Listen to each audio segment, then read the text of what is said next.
I feel it in my toes. Well, love is all around me, and so the feeling grows. Vous allez être au chômage avec ces histoires de robots là. Thomas qui vient de nous rejoindre. Bonjour les garçons. Bonjour, Vous bonjour. répondrez aux questions quand je vous les pose.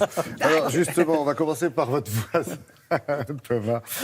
Oui, parce que nous sommes le 30 janvier 2018 et le 30 janvier 1948, c'est-à-dire pile poil, jour pour jour, il y a 70 ans, mourait Gandhi, le père de l'indépendance indienne. Il était assassiné, tout simplement. Et pour évoquer sa mémoire, c'est son petit-fils qui a écrit un ouvrage. Exactement, Laurent. Il s'appelle Arun Gandhi. Il publie Le pouvoir de la colère, 11 leçons de vie de mon grand-père, édition Marabout.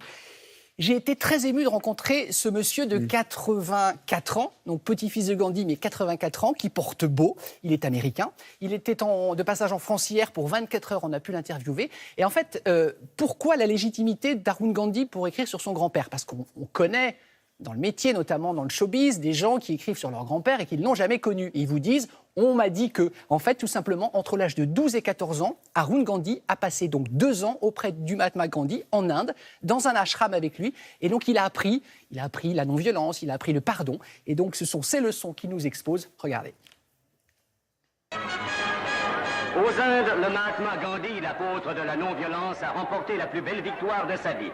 Par un jeûne de plus de 5 jours, il vient d'arrêter le glissement de l'Hindoustan et du Pakistan vers une guerre qui aurait plongé dans le chaos une masse de 400 millions d'hommes. Arun Gandhi, dans votre livre, on découvre 11 leçons de vie tirées de l'expérience de votre grand-père. Quelles sont, à vos yeux, les leçons les plus importantes ?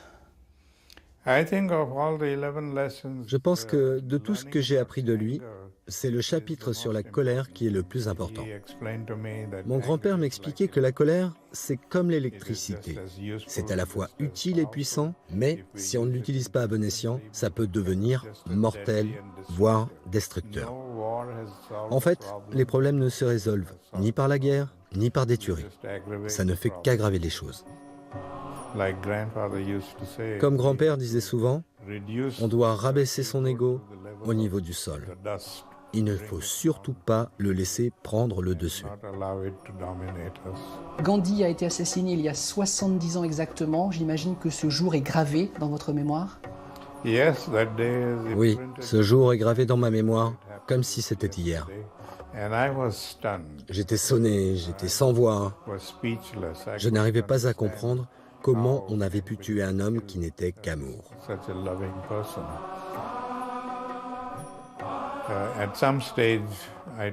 Je me suis même vu dire à mes parents que si j'avais été là, j'aurais étranglé l'assassin de mes propres mains. Mes parents m'ont alors répondu que je n'avais pas retenu grand-chose des leçons enseignées par mon grand-père. Il aurait plutôt apprécié que j'arrive à pardonner et que je passe le reste de ma vie à combattre cette violence totalement insensée.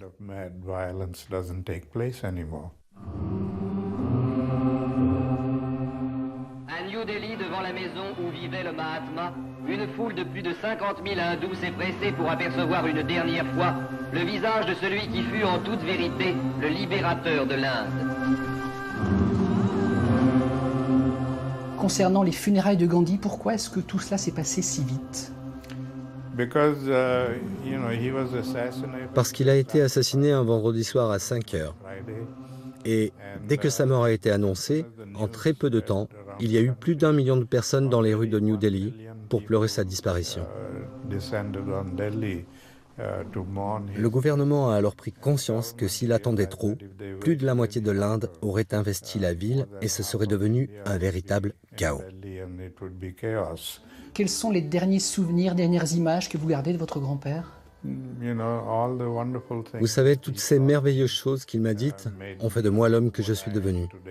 Et les 2 années que j'ai passées auprès de lui ont réellement changé ma vie.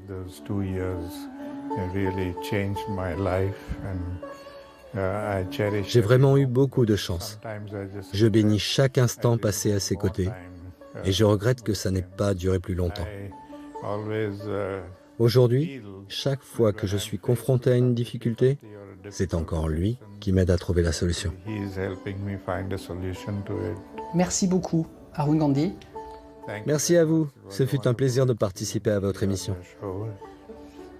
Gandhi, ayant voulu être incinéré, Ces cendres demain descendront vers le fleuve sacré. Rien ne reste, sinon cette chose toute puissante, l'esprit.